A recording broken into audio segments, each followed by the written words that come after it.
राहुल गांधी की चंद तस्वीरें और 3 वीडियोस ने ऐसा लगता है जैसे प्रधानमंत्री नरेंद्र मोदी की कुर्सी हिला दी हो। मोदी जी और शाह साहब को नींद नहीं आ रही होगी। एस जयशंकर साहब की भी हालत खराब हो गई होगी और साथ ही साथ आज की तारीख में सावरकर के भक्तों को भी राहुल गांधी ने खूब लपेटे मिल गया है। नमस्कार, मैं स्वप्निल और आप मुद्दा देख रहे हैं। दोस्तों, आगे बढ़े उससे पहले एक छोटी सी अपील है। मुद्दा इन दिनों एक गंभीर आर्थिक संकट से जूझ रहा है। एक तरफ हमारे मेन बैंक अकाउंट्स फ्रीज चल रहे हैं, तो दूसरी तरफ हमारे 2.5 साल पुराने चैनल को भी हमसे छीना जा चुका है।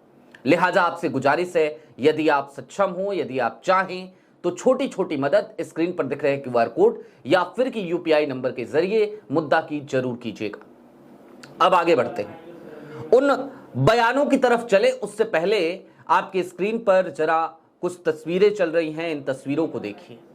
ये तस्वीरें अपने आप में बहुत मायने रखती हैं, क्योंकि इन तस्वीरों में देश के नेता प्रतिपक्ष और कोलंबिया के राष्ट्रपति हैं, दोनों की मुलाकात हुई। और ये जो मुलाकात की तस्वीरें आई ना, ये तस्वीरें ऐसी थी जिसमें ये देखकर कहा जा सकता था कि दोनों नेताओं की बॉडी लैंग्वेज एक दूसरे के प्रति सम्मान का परिचायक थी। जी हां, बतौर नेता प्रतिपक्ष राहुल गांधी कोलंबिया के राष्ट्रपति से मिलते हैं और दोनों की बॉडी लैंग्वेज ये बता रही थी कि दोनों एक दूसरे का सम्मान कर रहे हैं। अब जाहिर सी बात है, मोदी जी कहीं जाते हैं तो वो गले लगते हैं, गले पड़ते हैं, लगते हैं या पड़ते हैं। कई तस्वीरें वायरल हैं मोदी जी की इस तरीके की हरकतों की। लेकिन एक नेतृत्व कैसा होना चाहिए देश का, तो वो राहुल गांधी की इन तस्वीरों से समझ में आता है। अब दोस्तों, प्रधानमंत्री नरेंद्र मोदी से कोई भी सवाल आप पूछिए किसी विदेशी धरती पर, तो वो कई बार ऐसी बातें करते हैं, और कई बार क्या अक्सर ही ऐसी बातें करते हैं या हमेशा ही ऐसी बातें करते हैं जिनमें कोई लॉजिक नहीं होता। लेकिन राहुल गांधी से एक सवाल पूछा गया। सवाल यह कि आखिरकार ये जो देश है, किसी भी देश को ग्लोबल पावर कैसे बनेगा, और क्या भारत ग्लोबल पावर बन सकता है? इस तरीके का एक सवाल राहुल के सामने आया। राहुल ने क्या जवाब दिया, जरा उस जवाब को सुनिए, उस तर्क को समझिए। Gandhi,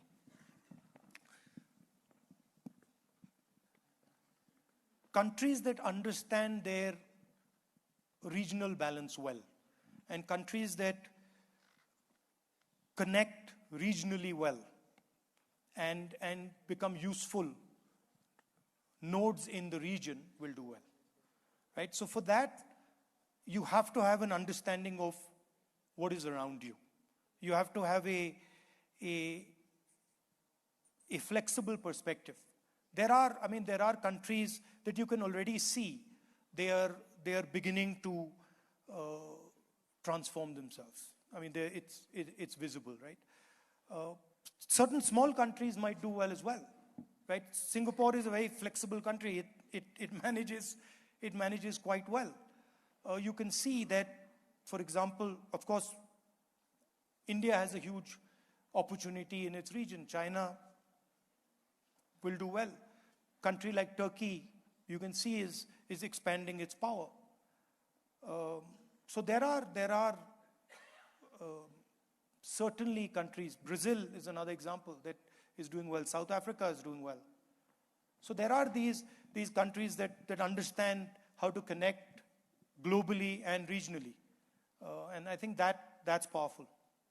And on the electric front, of course, it's true that circular motion, electric motion has been going on for a long time, but it's now reaching a critical level, critical mass. सुना आपने, राहुल गांधी ने बड़े ही logically ये कहा कि Bharat global power बन सकता है, और कोई भी देश जो अपने रीजनल पावर्स को बैलेंस करके चलता है, अपने तमाम रीजन्स को बैलेंस करके चलता है, उनको साथ लेकर चलता है, वो ग्लोबल पावर बन सकता है, और भारत उनमें से एक है। अब दोस्तों, दो वीडियोज और हैं राहुल गांधी की, मैं चाहता हूं जरा दोनों वीडियोज एक एक करके आप देखें। आप पहले वो वीडियो देखिए जहां पर एक सवाल आया राहुल के सामने, राहुल गांधी के सामने सवाल आया और राहुल गांधी ने जो जवाब दिया, अब मैं चाहता हूं जरा वो सुनिए। एक सवाल राहुल के सामने आया और फिर राहुल ने कहा कि दरअसल जो भारत की सबसे बड़ी समस्या है वो क्या है, और उस पर उन्होंने क्या बात रखी, सुनिए एक बार। चीन से कंपेयर करते हुए राहुल ने क्या कहा। From our perspective, I can only talk about what we are seeing in India.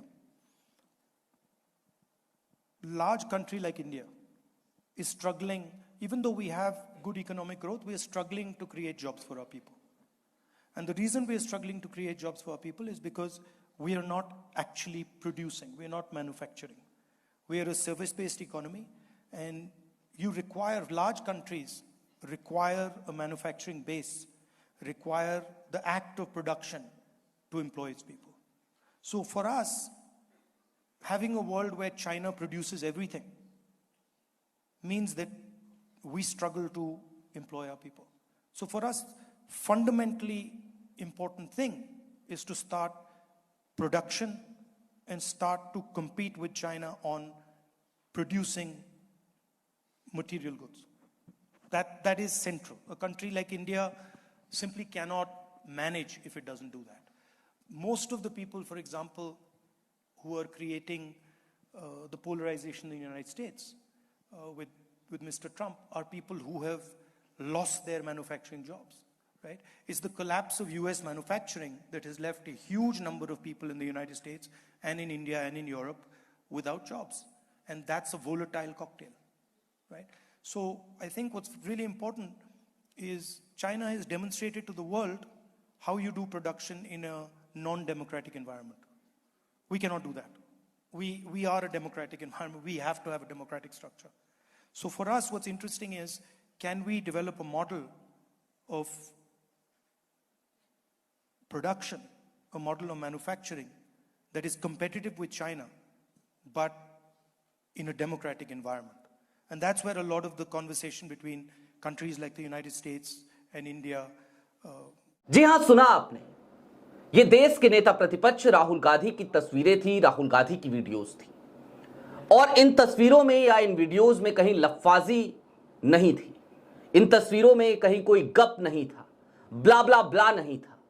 इन तस्वीरों में खुलकर, इन वीडियोस में खुलकर, इन बयानों में खुलकर लॉजिक था, तर्क था, तार्किक बातें थी।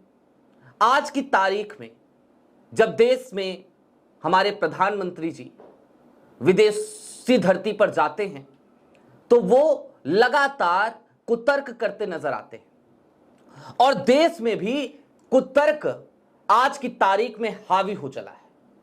आज की तारीख में तो हालात ये हैं कि परिवार के भीतर भी, जी हां, परिवारों के भीतर भी स्थिति यह पैदा हो गई है कि कुतर्क का साम्राज्य है, कुतर्क का साम्राज्य। लोग खाने के टेबल पर बैठते हैं तो वहां भी कुतर्क करते नजर आते हैं। लेकिन देश को कमोबेश एक ऐसे ही नेतृत्व की जरूरत है जहां पर कुतर्क ना हो, जहां पे तर्क हो, जहां पे तर्क के साथ बात की जाए। आपकी क्या राय है कमेंट बॉक्स में जरूर बताइएगा। अभी के लिए दीजिए इजाजत। ऐसे ही तमाम अपडेट्स, तमाम डेवलपमेंट्स के लिए जुड़े रहिए मुद्दा के साथ। बहुत शुक्रिया।